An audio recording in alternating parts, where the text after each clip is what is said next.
Today on True Patriot Love, Under the Pillar Politics, we're going to take a look at last night's vote that passed the 2025 budget. We spent several shows and we talked about all the concerns in this budget. 3 shows which analyzed the expenditures, the massive deficits, the capital expenditures, and the financing requirements of the federal government. But none of that was a concern. Christmas was coming, looming. No one wanted an election. No one wanted to be out in the snow campaigning. And 4 abstentions, 2 by the Conservatives and 2 by the NDP, 1 person crossing the floor, and a flip by the Green Party. And voila, the budget is passed. So stay tuned, enjoy the show, and whatever you do, don't become part of the 4A club.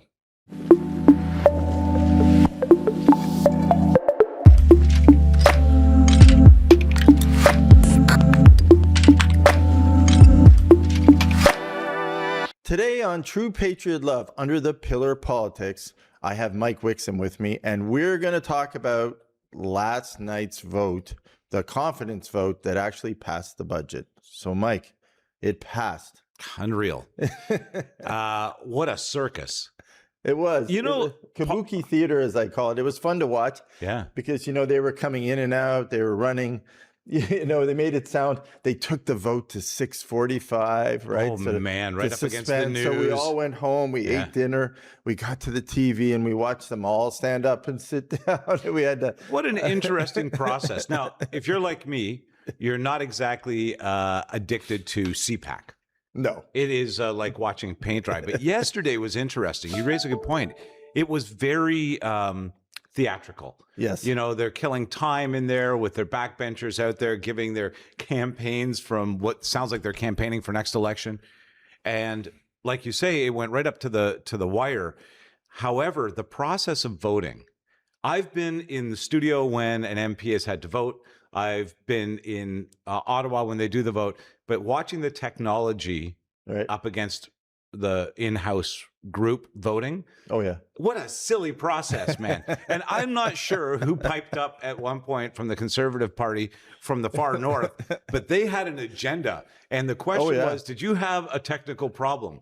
I just want to know if in the budget, and then you hear, boo, the whole place went nuts. And I thought, this is kind of fun, actually. Oh, yeah, yeah. Andrew Scheer, getting up at the end with the other bearded dude saying, I had technical difficulties. Yeah. And it was really kind of, like I said, kabuki theater. And, they probably knew it was 170 to 168 budget passed. Yeah. And they probably knew 3 hours before, it reminds me of those old union votes when I was a kid they used to do where, they would know that they were going back to work, but they would actually sit everyone out for 2 days and then come back to brothers and sisters, we have gotten for you. Yeah. So one of those, but for those of you, just the vote counts or the number of seats in Parliament, in the House right now.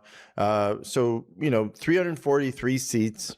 They had to get, majority passed, for the vote. 170 Liberals, 143 Conservatives, 22 Bloc, 7 NDP, and 1 Green. Right. So that's what they were up against. And of course, at the end of the day, we had what I call is the 4A club. So this is right. So what does the A stand for? Just well, I think everyone knows what the A stands for. Oh, Mike. I thought it was abstention. Yeah. Okay, we can call it abstention. Okay. I don't think so though. But so, 2 Conservatives and 2 NDP. Can we actually give them star ratings, like A-star ratings, like? Mac, it's 3 A's. Yeah. Oh, I think they all get 3 A's. But it's funny because I always like to, and you can, you'll see on the screen, we're going to throw who they are up there because I think, honorable mention to these guys because they took the hit for the day. Yeah. And it was interesting to watch. Abstentions actually drive me crazy. By the way, the process of it, I think it's to me, it's totally undemocratic. Quite frankly, It's like walking across the floor. I find it the same thing. Oh, like the Undemocratic Party of Canada, never voting in Parliament? Yes, yeah, exactly. So why would you want to get elected to represent your riding, your area, and then your electoral, and then go to Ottawa and decide not to try to make any change or vote in anything, And, you know, as you and I talked about, the Sit on their hands the every NDP time. are at this kind of weird point. And this is the way that parliamentary politics sometimes drives you crazy, because quite frankly, you know, we went through the vote count, how many seats each of the parties have. So now every time there's a close vote, it comes down to Bloc, NDP, or Green, right? Because it's so close between the Liberals and the Conservatives. Why do we let these two parties that are just... Oh, no, hold on a second. I don't want to get myself in trouble here. Well, I actually don't care. Why do we let these two non-parties have such pivotal moments in Parliament that change the course potentially of history for Canada? They've got 1 seat or 7 seats, but they can make a difference is outrageous to me. Well, and the 4A made a difference, right? You know, and you know, the temporary or interim leader of the NDP, he got up last night and he said, you know, we voted against the budget. Well, no, you didn't. You abstained 2 seats. So quite frankly, you passed the budget. And then he argued that they didn't. And then it was interesting. So his 2 members got up and gave their explanation, which we're going to talk about in a minute. But you know, to me, this is, you know, without a leader, without money, you know, people are saying that's why they didn't want an election. Well, come on. Probably everyone in the parliament, everyone in the House yesterday didn't want an election because they didn't want to disturb their Christmas. The brilliance, this is the crazy part of this, is that probably the brilliance of the strategy of the Liberals was to delay the budget as close as you could to Christmas. So when you put the budget out, it would get voted no matter what, because none of them want to stay in Ottawa for Christmas and none of them want to go back and campaign during Christmas.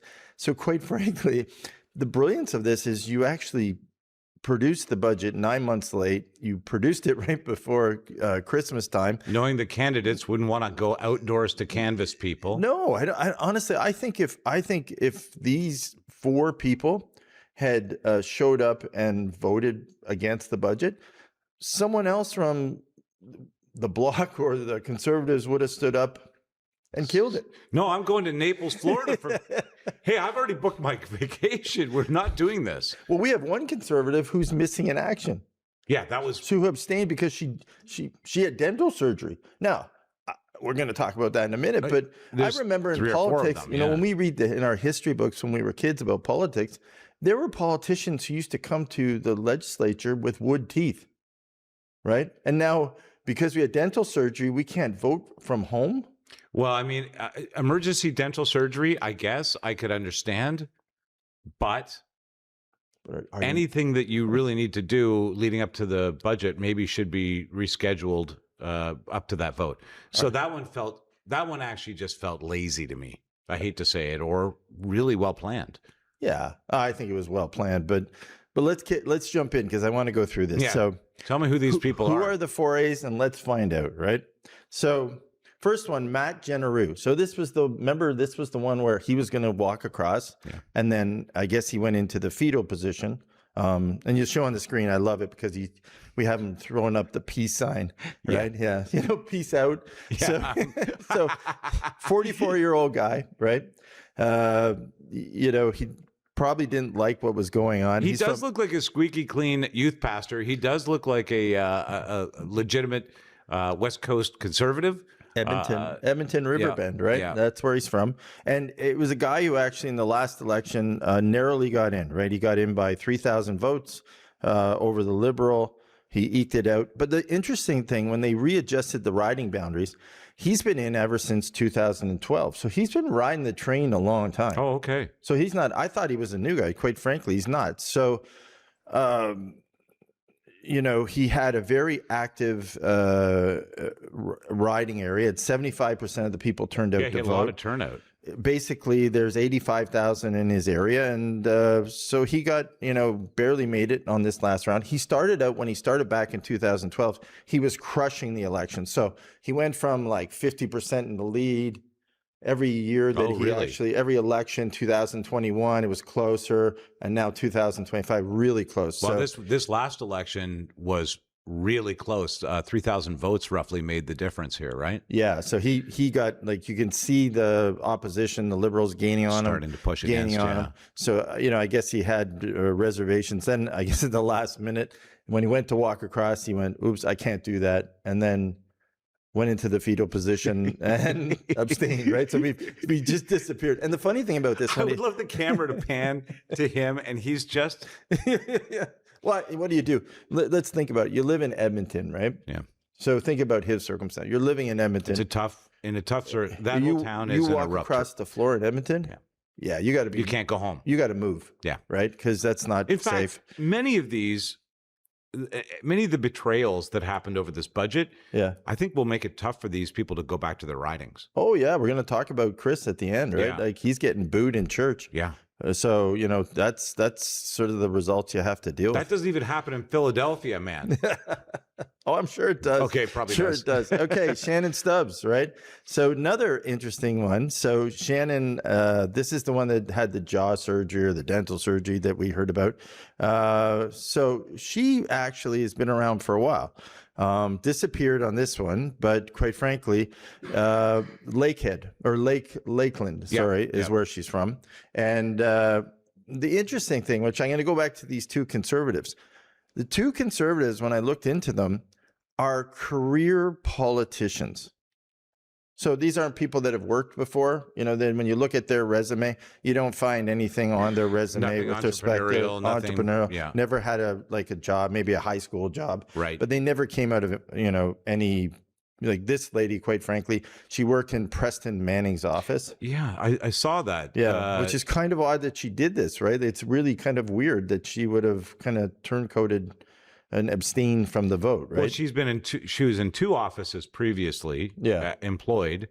So this one actually leads me to think, okay, if there was a strategy and you were told, okay, you're going to do it this way, she would probably go along with it because she's done the game a long time. Yeah. So if this is a game, she was probably an active player. Yeah. And in last election, quite frankly, so I just was able to pull up the 21. She did very well. I think it was closer in 25. I'll find the stats for you and I'll throw that up. But, she was having 70% of the vote. She did in 21. 25, I got to find. But, and then, okay, so this is my, so Lori Idlout. Yep. Right. This is an interesting one, a Nunavut. And she is a environmental, I think she's a lawyer by trade. So she had her own law firm and she was against some iron ore mining expansion. So she protested it. That's how we kind of all got to know her. I think it was her firm that actually backed up the anti-claim. Yeah. Yeah. So this is an interesting one. So she got up right away. So when the NDP, after the vote and everything, she got up and she said, she was very, I like this lady because she was very honest. And I love that about her, quite frankly. She just said, I just did this for my own well-being. Didn't think about Canada. Didn't think about anything. I'm from a small area, right? 21,000 people, right? Only 7,000 vote. Every year, one of us wins. Quite frankly, she won by 41 votes in 2025. Yeah. Yeah, which was a big landslide up there. It was a big landslide. 2,000 people voted. So she got up and she said, here it is. Right? The big thing is, I want a university. I want 50 million. And Carney gave it to her. And she put it on the news. She didn't even resist the fact to talk about it. So I asked for 50 million to get my vote, and I got it. Yeah. No, so I don't know that. So like that doesn't sound very legal, but I'm just saying that it happened. So you hit the point I wanted to make. I don't know that she should have said that. No, I don't think so. I think that we were happy with it just happening, probably. But then again, it really, okay, so now the truth is we don't need a university in Nunavut. My apologies to anybody there. So? That I'm just guessing that once it's built, it will sit there and it'll idle out. Idle out. There you go. So yeah, how do you take care of it, right? I don't know. Yeah, well, you need to then get subsidies for operating costs. They've got a long way to go to build a football program or rugby or lacrosse, but I don't know what the purpose serves. But like you said, she was pretty honest about it. She was. She got it, right? And bless her heart, she just stood up there and she went in the newspaper and all the such. So which is, hey. That was her rationale. She did leave it open because she said, okay, in Nunavut or in the Northwest Territories someplace. Yes. So wherever you think, but we need a university. Yeah. Okay. All right. Next one. By the way, that's how you get tenure at a university. Yeah. You start it. Yeah. Exactly. You're the head dean. So Gordon. So Gordon Johns. So he got up and he actually spoke after too, and Courtenay, right, and the West Coast. So he's a gentleman that again just won too, NDP that just squeaked by. Now it's interesting to see. I'm not sure if Laurie's going to have the same issue as an NDP, but Gord probably going to have an issue here, quite frankly, because they threw the public service sector under the bus. Yeah. So, and he barely won in the 2025. So he skimmed by 4,000 votes. He was close. So with it's a riding that is dedicated to this notion. It's one of the last ridings that's dedicated to the notion of the NDP's purpose. Which, by the way, now I fully question. Yeah. Well, it's, again, 7 left, quite frankly. They seem to be put in the bumper seat in this government now. So every vote that comes across with respect to budgets or anything important is going to be them sitting there abstaining or agreeing or disagreeing. But it's going to put them in a very awkward position, which, quite frankly, probably drives them from 7 to 4 and then to 3 and then... So probably it's the end at some point, but we'll end up with Elizabeth May until the end, and quite frankly, then you go to a 2-party system. It looks like, right? Yeah. So Gord Johns, right? So this is an interesting character. This gentleman, he has worked. So now, we had Laurie who started her own firm, did some protesting, when the other 2 conservatives, career government people. And then just looking into Gord. So Gord Johns. So he actually ran a sustainable products company and it went under. Yeah. So, and then he kind of knocked around with a small art gallery and then got into government. So he had some tough experiences, and I think he's utilized those to get into government. He stood up and said, I called 9 mayors. And none of them won an election before Christmas because they do a Christmas fair, and they didn't want that they just didn't want an election. That's what they said. But it kind of feels like I don't think you talk to a single mayor. But look, can I just point this out about the NDP scenario and even the Green Party? First of all, we have a party that is very focused on a green initiative. We see it everywhere in the budget. Come on, Elizabeth, they gave you the word green 1 million times in that budget. Be happy. So and I think it's great to some degree. But on that note, I feel like these votes should be put on the auction block in Parliament prior to the election. If you're not going to vote, at least let us bid on your vote and do something for charity, and we'll take your vote. But for the love of God, do not sit in that Parliament representing your riding, representing a constituency, and do nothing every single time. It does hurt the credit, and people can argue it all they want. I know it's been done over the years. There's 300 or so abstentions. It's been used a lot, but it does hurt the credibility of the process. I think we all agree that. It's hard to be credible. We're looking for you to actively vote, and at the end, the vote goes through because you decided not to vote. It rationally doesn't make a ton of sense. It actually does not. And that we haven't updated that as a matter of confederation at some point would really be, I think it's a detriment at the moment. We're seeing it. And it, like I say, it's okay to have these missiles that are these laws and these budgets, but the warhead, the tip of it can't be abstention. Yeah. Well, it's interesting because, a win is a win is a win. So at the end of this, I guess the Liberals walked away. They got the budget through, and I guess they can look at that as a win. I think, they kind of limped out of the room a little bit because in order to do it, they had to use the 4As to do it. Yeah. And it wasn't a pretty outcome. I don't think anyone walked out saying, oh, we look super great today. And, if they did, then they probably should watch the video because it didn't look great. And Just looking at how they did it, it was bizarre. So I think we all get it. Do you think backstage, and I call it backstage now because of what we witnessed in this certain amount of theater yesterday, do you think backstage they're having conversations like, don't worry, everybody, we're going to use the 4A strategy? Oh yeah, 100%. I think so. Oh yeah, these guys are designated. So at some point in time, they're picked out.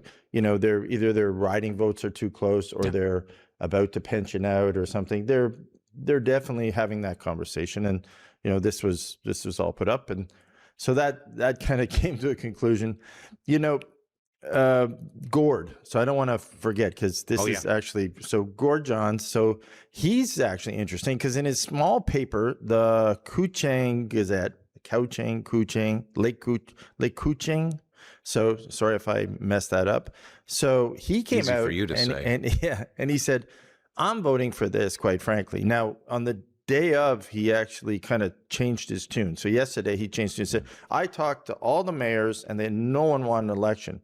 In the press up there, he was actually talking about the fact that he had got the government to give them the aviation contract. So the territorial firefighting contract and funding, and then the aircraft contract for the firefighting fleet. For the fleet. Yeah. So he had got federal funding to support the firefighting fleet, and that had been put in the bag. So he was good. And he also got biomass tax credits. I probably missed that in the budget because there's a ton of tax credits in there. So probably somewhere loaded in the budget. It seemed like there was an extension of biomass, which is organic materials like plants, wood, waste, that there's tax credit eligibility for clean technology investment tax credits.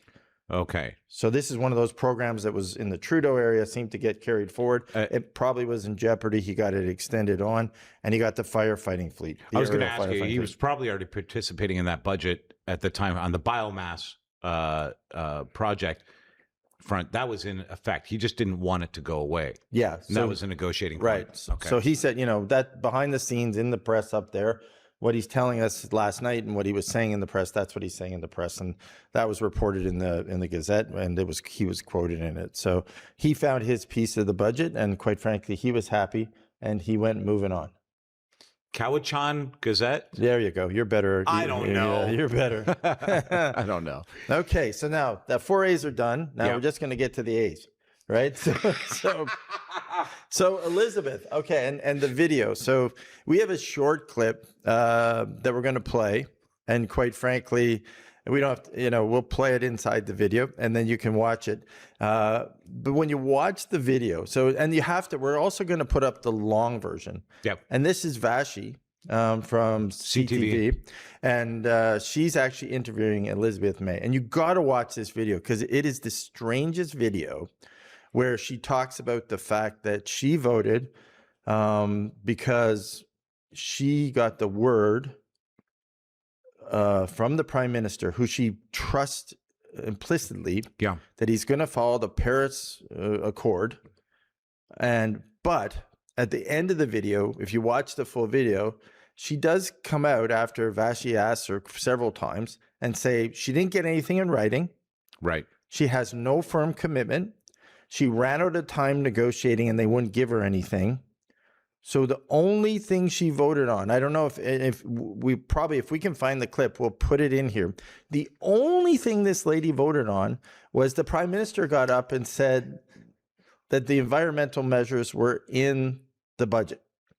And then that was it. That was it. That's all she got. So what we're about to watch amounts to, I heard Carney's in love with me. And so in the future, I'm going to just play my cards because I know he's coming my way. He hasn't said anything himself, and I don't have anything in writing. He didn't send me flowers, but I'm pretty sure we're in love.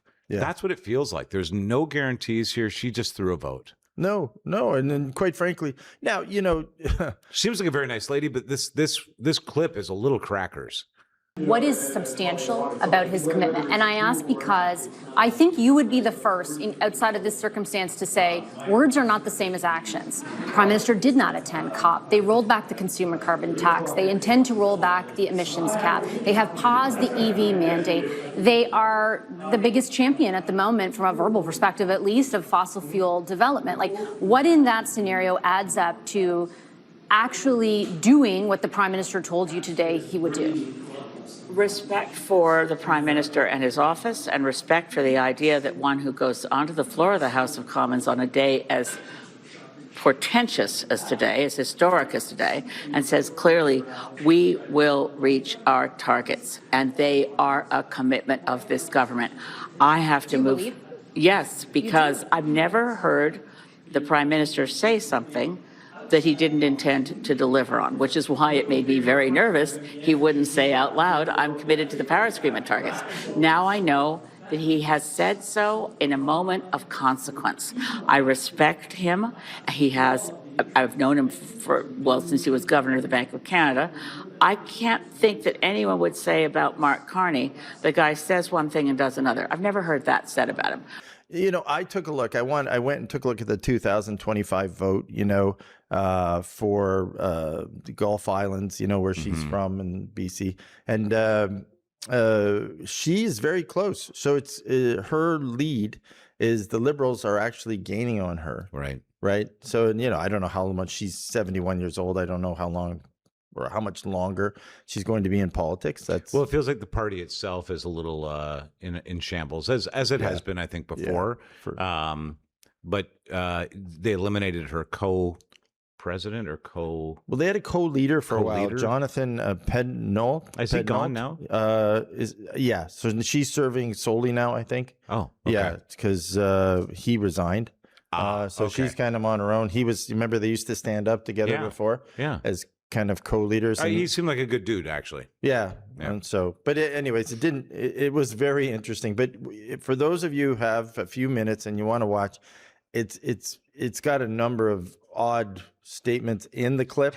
And so quite frankly, and listen, I think, trust is a great thing in politics. I think you got to be very careful. So, it's interesting. She's talking about trust and everything. They're having people abstaining, walking across the floor. So all this anarchy and Machiavellian behavior is going on around her. And she's talking about the fact that this is the honorable man on the floor. I think she says when the Prime Minister goes onto the floor and he says, I'm going to do this, you have to believe that he's an honorable man. Yeah. All right. There we go. So, okay. So watch that. And now my last one, right? Of course. So it's Chris, right? So this was, we all went through this, the final A. Chris D'Entremont. So, this was interesting because I never really looked at it. I know you talked about it. You and Jim talked about it on another show. About it, You had a show there where you talked about it. But I kind of dug into it a little. And I thought, what are some of the reasons that he did go across, right? And so as time went on, we kind of learned a bunch of stuff. So we learned, and Brian Lilly did a really cool piece on this in The Sun, which shout out to him. So he had been talking, Chris, quite a bit about the fact that he wanted to be the Speaker of the House. Why would he want that, Paul? Well, it's a lofty, wonderful thing to it's an extra $100K. So by the way, so for those of you who want to get into politics, it's $209,000 if you become an MP. Okay. So it's plus your perks, plus your expenses and everything else. It's a great gig. It's 3 times what the household wage average is for Canadians. So it's not a bad gig. But if you become the House Speaker, it goes up an extra $100,000. That's pretty good. Well, it's pretty good if you're a guy who's coming towards pension, right? Which he is. So he's in his pension. He's in the pension horizon now. So he can see. He's the horse hitting the finish line. So he can see it. So if you can get your income up in the last 3 years, it's an average. So pensions in government tend to be an averaging system where they take the last 3 average years and they put them together, and then you get a pension for life. So if you think about it, if you can get your income up 100,000 and you're going to get that average over the rest of your life and you live another 20 years, that's a pretty substantial amount of money over the period of time. What a self-centered thing to do. But here's the cool thing. You become the Speaker, right? You get a car and driver. Oh, that's all right. Yeah, That's pretty well, good. I always yeah. wanted a driver, right? Yeah. I always wanted to be that guy who was in the back seat with my paper. You know, when I used to work on Bay Street, I used to drive down in my shitty sedan. Yep. And quite frankly, I used to sit at the light and I used to watch the rich guys coming out of the Kingsway, and they'd be sitting there with their legs crossed reading the Globe and Mail. I was like, damn, I want to be that guy. That's a right? guy. Yeah, You're right. and Okay, that- so you sold me on this. I want to be the Speaker of the House. yeah, of course. Then you get an apartment on the grounds. Right on the Parliament compound. Yeah, you get it right there, which is good. And Wow. you get a beautiful cottage home or farm home in the Gatineau Hills. So it's a pretty good gig, right? And more. What? No. So this is, but the interesting thing, it's all kind of coming out. He was talking about it quite a bit, in the lead up to this all coming. And then all of a sudden, right, boom, he walks across. Somebody made him an offer. It sounds like he's getting a cottage in Gatineau. He's getting some, but he did walk across. So, the big smile, but, I think we're all reading the articles and we're reading what's going on. Yeah. He's not getting a real hot, warm and fuzzy reception back home. Like you pointed out, he got booed in church. yeah. Remembrance Day was a disaster for him. Yeah. So, Nova Scotians really do like you to have to say what you're going to do and do what you're going to say. I mean, that's historically how that culture survives and supports one another there. yeah. When you pull stuff like this, I don't know how you go home. And I think that he better be careful because the other thing you pointed out is none of the 4 A's really stand a shot at re-election. Yeah, they were done. They were done. Either they're on the way out. A couple of them will try to go back to municipal or provincial politics, probably, right? Because that's all they know is politics. And the other ones, Sadly, yeah. Yeah, the other two, quite frankly, I think the party is where it is. So, quite frankly, if they can get some benefits and go home and maybe get a job. Do you think there's anything we can do to change the way this kind of voting pattern happens in Parliament? Or this is it, this is what we have, and this is how it's going to be? Can we change it? Oh, sure we can change it. The last thing I said when we talked about Chris is, quite frankly, it's a great income for people who want to get into it. What we need right now is to get good politicians. So we need to get back to where we're at. And, people who have professions that want to do it for the right reasons, and it's not a job they want to take and they just want it for profile and they just want it for the cash and the pension. They want to actually do some good. They're hopefully, done all they've done in their current career, and they're moving on to something, that's beneficial to their community. That they aspire to do something more benevolent than just a job. And quite frankly, with their higher skill sets and because they've been in business, they've been in the community, they've done fundraising, they've done they're well-rounded Canadians. They can afford to go and be a politician because they've made money in the past. Then they go forward, they can live off, a nice salary, but quite frankly, not a life-changing salary, and they'll be happy and fine. And they can make a difference, actually make a difference. Right. That you're right. I mean, it's not a bad gig. It is not a bad gig. And people talk about what the actual salary is, but your wardrobe, your travel, all of the expenses associated with being a minister are, hey, you know what? Yes, you are then also a prominent actor in your community. From there on, you should be able to build a career even if you're, voted out of office. Well, that's if you vote. If you participate. So here's the key. Go be a great politician. Help your community. Don't go to Ottawa and do silly things like these 4As did. Yeah. And have a great career. Stay out of the 4A club if you can. All right. Thanks, Mike. Thanks, I really Paul. appreciate it. And we look forward. I think we're probably going to be back in this seat in the spring.